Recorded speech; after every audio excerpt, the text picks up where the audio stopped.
Who can melt the hardest heart and speak life into my soul? Who can spin the world around and hold me ever close? Who can search the depths of me and love me to the core?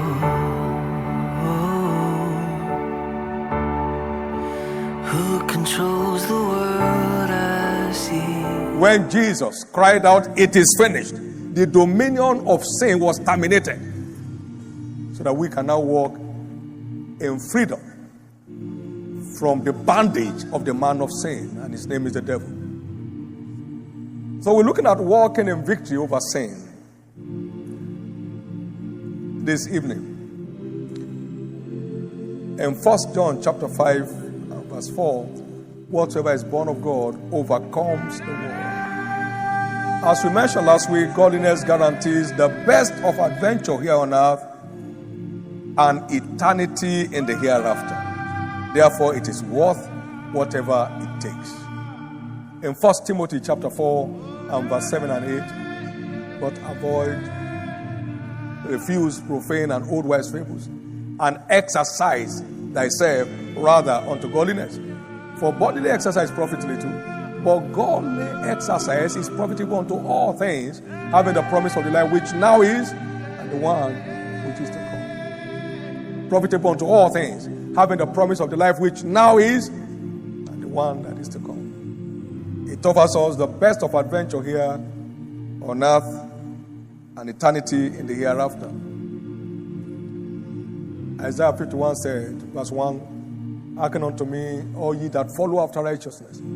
Look unto Abraham your father, to Sarah that bear you." Verse 2, "I called him alone, and blessed him, and increased him. For the Lord shall comfort Zion, he shall comfort all our waste places. He shall turn our wilderness into Eden, and our desert to the garden of the Lord. Joy and gladness alone shall be had in her. Thanksgiving and the voice of them that make merry." So following after righteousness turns people's wilderness to Eden. It turns people's desert to the garden of the Lord. Amen. I heard recently that 40% of the European needs for flour comes from Israel. 40%. The desert has been turned to a garden. 40% of the flour need in Europe gets across to them from Israel. They export fruit from the desert. They have to service their neighbors with water from the desert. Because Abraham followed after righteousness. What that means is this: generations after you, Jesus studies, we keep dwelling in the garden of the Lord. This is so important. The best of adventure here on earth, and then, of course, eternity in the hereafter. We have left all things and we have followed thee. What shall we have then? There's no one who has left anything for my sake and for the gospel, who shall not have 100-fold of it now in this time, and in the world to come, life everlasting. 100-fold. So we're looking at walking in victory over sin this evening. In 1 John chapter 5 and verse 4, whatsoever is born of God overcomes the world. And this is the victory that overcomes the world, even our faith. We must beware of the operations of the spirit of the world, so we can learn how to deal with them. In 1 John 2, verse chapter 15 and 17, "Love not the world, neither the things that are in the world. If any man love the world, the love of the Father is not in him. For all that is in the world includes the lust of the flesh, the lust of the eyes, and the pride of life. It's not of the Father, but it's of the world. And the world passeth away, and the lust thereof, but he that doeth the will of God abides forever. But the word says we have not received the spirit of the world, 1 Corinthians 2, verse 12. But the Spirit, which is of God, that we might know the things that are freely given to us.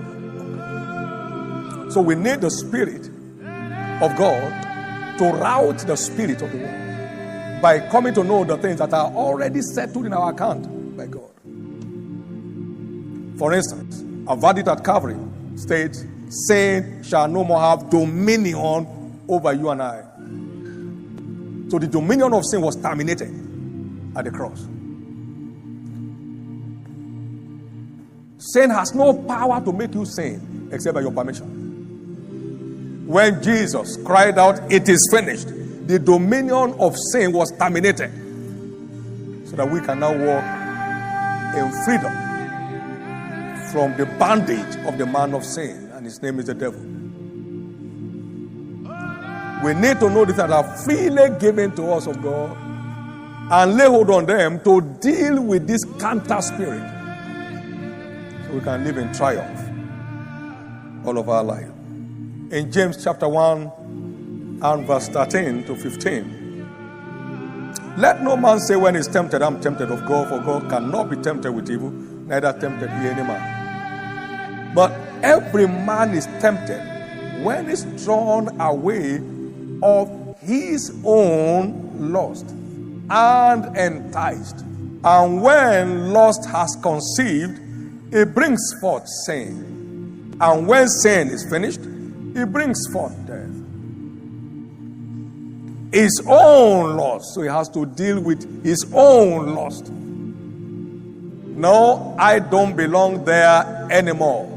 I don't belong there anymore. One of the things that will help us is this. We must recognize that we are called not unto uncleanness, but unto holiness. 1 Thessalonians chapter 4, verse 7. For God has not called us unto uncleanness, but unto holiness. And verse 3 of it, the word says, for this is the will of God, even your sanctification. So, if it's the will of God, then it will receive attention in prayer any day. For if we pray according to his will, then we know that he hears us. This is the will of God, even your sanctification. It is God's capital will for us to be sanctified. So when you engage that in 1 John 5, 14 and 15, this is the confidence that we have in him, that when we ask anything according to his will, he hears us. He hears us. That is one free provision for us to enjoy sanctification. It is the will of God, and we can enforce that in prayer, because when we ask anything according to his will, he hears us. Lord Jesus, sanctify me wholly, spirit, soul, and body. Sanctify me from all filthiness of the flesh and of the spirit, perfecting holiness in the fear of God. According to 2 Corinthians chapter 7, verse 1. It is the will of God that we be sanctified. And so when we take that up in prayers, we have committed his integrity to us. That's how the Spirit of God shows us the things that are freely given to us of God. We can freely access sanctification by demanding for it on the altar of prayer, knowing that it is the will of God for us. And walks me through it all.